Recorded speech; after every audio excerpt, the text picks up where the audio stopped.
Donald Trump's press conference with Zohran Mamdani last Friday in the Oval Office. It wasn't really a press conference. It was sort of a media availability during their meeting, right after their meeting, actually, where they answered questions from reporters about what they discussed. And Donald Trump was sort of hilariously friendly to Mamdani. Mamdani, in turn, was hilariously friendly to Donald Trump. I was in the Oval Office as the new media pooler for that meeting, and there was kind of a bee in my bonnet. And so I knew exactly what question I wanted to ask. Shout out to the great Katie Pavlich, Jack Posobiec, and actually White House press team for noticing that I was shorter than everyone else. And Posobiec actually stepped back after he asked the question and suggested I step into his place and get this question off because, again, I'm 5'4". I'm not that short, average height for an American woman. But they kindly were like, nobody's ever going to see you because there were some tall photographers and other reporters in front of me. So they had a good spot. Posobiec gave it up, and I appreciate that a lot. That's how I got this question in, just asking about Elise Stefanik, obviously a Republican congresswoman who is running for governor, likely against Kathy Hochul in New York State, who has been referring to Zohran Mamdani as a jihadist in her campaigns over and over again. And I want to tell you why. Every time I do new media pool, I try to ask a question that the mainstream, the quote unquote mainstream media is unlikely to ask, because I think you're wasting your position, especially someone on the right, if you do not ask a question that other people won't ask. They're there, the mainstream media is there to ask, the quote unquote mainstream media is there to ask whatever question they're going to ask. It's predictable. Sometimes the questions are good.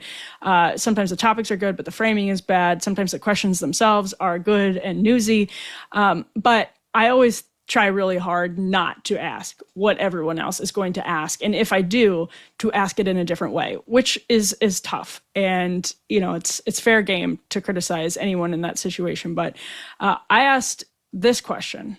Let's roll the clip here about Elise Stefanik, and I'll explain a little bit why this was important to me. Mr. President, Republican Elise Stefanik has campaigned multiple times by calling Zohran Mamdani a jihadist. Do you think you're standing next to a jihadist right now in the Oval Office? No, I don't, but she's out there campaigning, and, you say things sometimes in a campaign. She's a very capable person. But you really have to ask her about that. But I don't particularly. I think I met with a man who's a very rational person. I met with a man who really wants to see New York be great again. And I can say again, because New York was great. And of course, Syrian leader al-Shura was in the White House, speaking of jihadists, last week?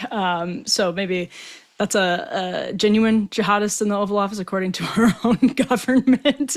But the reason that I wanted to ask that question is I'm very frustrated with the right after what happened to Charlie Kirk in particular, but this has been going on for a long time. Charlie Kirk put this into stark relief. That man was smeared and is continuously smeared as a racist on an inflated definition of the charge related to racism, which is that he believed in ideas that were, this is the allegation, it is of course not true, that were predicated on his belief there was some type of racial hierarchy, or that Black Americans are genetically inferior, racially inferior to white Americans or Asian Americans, and Hispanics are genetically inferior. That's the argument about to connect Charlie Kirk to racism, right? He said things were different for Black families during Jim Crow on, I think it was Jubilee, and Megan did a video debunking all of the smears against Charlie Kirk that have popped up over and over again. And what you find over and over again is Charlie was actually making these broad arguments that you could hear from Thomas Sowell, Jason Riley, and other Black conservatives that have nothing to do with a fundamental belief in racial hierarchies or white supremacy. It's not like that at all. And so the reason I wanted to ask that question is because Elise Stefanik, who I do not know, and I do not live in New York State, but has repeatedly been calling Zohran Mamdani a jihadist, a genuine jihadist. And this actually strikes me as a tactic the right should be above. And I'll have, I'm sure, very good faith disagreements with people on the right who disagree with me on this. And I already have, actually. But this definition inflation is one of the reasons. I do genuinely think it's one of the reasons that people are in danger right now.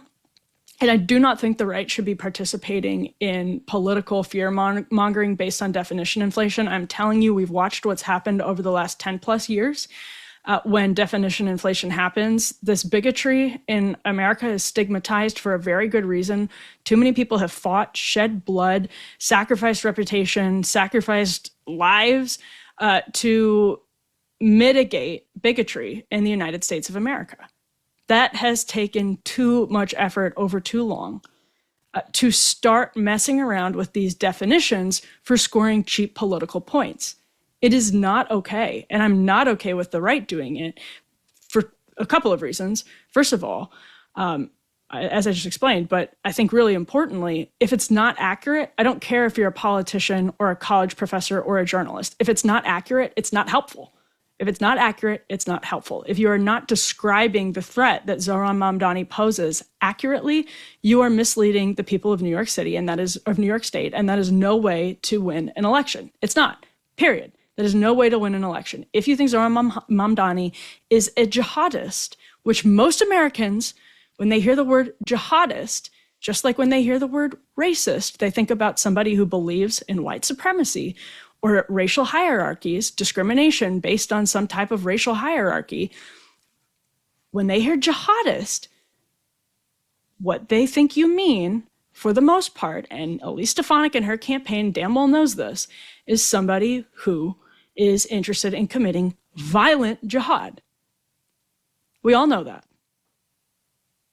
So, if you don't actually think Zohran Mamdani is a violent threat himself, then don't call him a jihadist. If you believe that Zohran Mamdani might, for example, stop surveillance programs that you think keep the city-state safer, the state safer even, if you think he is too friendly with radical clerics in New York City, like the imam who was a character witness for the blind sheik, if that's what you think, say that you worry he could foment a potential violent situation in New York City, say that you believe he's too friendly to jihadists, say there are a million different ways to describe what you're trying to say, but do not take the cheap and lazy shortcut that the left relied on for a decade plus in order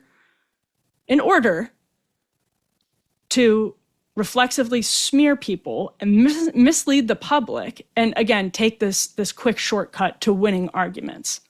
We have learned that that is overly divisive, and we have learned that that is dangerous. It is dangerous. There are ways to describe people who you think are radical and serious threats to the country, which is a perfectly fine and, in fact, the correct conservative perspective on Zohran Mamdani. There are ways to describe it that do not defy logic, take cheap shortcuts, make people put people in increased danger, ramp up our tensions, and again, mislead people. There are ways to do that. You don't have to rely on these silly shortcuts. So that's actually one of the reasons that I wanted to get that question in. First of all, I think it was a newsy question, but it's been bothering me for a while, and I know I've talked about it before on different. Probably everywhere, because it's just been really, really bugging me. And so in the Oval Office, it just occurred to me, seeing Donald Trump stand next to Zohran Mamdani, say he appreciates that some of his voters voted for Zohran Mamdani, that some of Zohran Mamdani's ideas are his own. All of these things that Donald Trump said in that very friendly Oval Office meeting, I just knew I had to ask that question, because I think it was a legitimate contrast with what the leading Republican candidate in Trump's home state, by the way, New York, how she has been describing the same man that was standing next to Donald Trump in the Oval Office being described as someone who shares some of his ideas. And so the way that I put it, do you believe you're standing next to a jihadist in the Oval Office, was intended to kind of challenge the legitimacy of that claim, which is why I think journalism is holding powerful people to account for the things that they say. So if Trump is going to lend his support to Elise Stefanik, and if he's the Republican president of the United States, what does he think about that? I'll tell you what I think about it, and that's why I thought it was newsy and a worthwhile question. So a little behind the scenes information about why I asked that. You don't usually hear that from people. Maybe it's interesting, or maybe it's just like internal media. There's nothing journalists love talking about more than journalism. Do you all know what I'm thankful for this Thanksgiving? You're gonna know right away what I'm thankful for. It's obviously masa chips. There's really only one option here. But we all love Thanksgiving and the holidays because it kind of gives you a chance to go back to the basics and eat real food together as a family. And today's sponsor, Masa, is part of the real food movement. So important. Masa chips contain just 3 ingredients: organic corn, sea salts, and 100% grass-fed beef tallow, which is delicious. With Masa, you'll feel satisfied, light, and energetic with no crash, bloat, or gross, sluggish feeling afterwards. You definitely don't want that after holiday snacking. Personally, my favorite flavor of Masa is lime. I love the spicy flavor. So that's the habanero. I love the churro flavor for dessert. But if you love Masa, then you'll also love Vandy Crisps. Because speaking for myself, I also really love Vandy Crisps. Vandy, Masa's sister company, makes the most delicious 3-ingredient potato chips I've ever tasted. My favorite flavor is smokehouse barbecue. I really love also the original flavor. I'm like almost embarrassed by how much I love Masa and Vandy Crisps, as you can tell. So if you're looking for the best Black Friday deal on Masa, Masa always offers our audience a Black Friday level offer of 25% off on their first purchase. So if you use code AFTERPARTY for 25% off your first order at masachips.com or at vandycrisps.com, you get that discount, or you can simply click the link in the video description or scan the QR code to claim this delicious offer.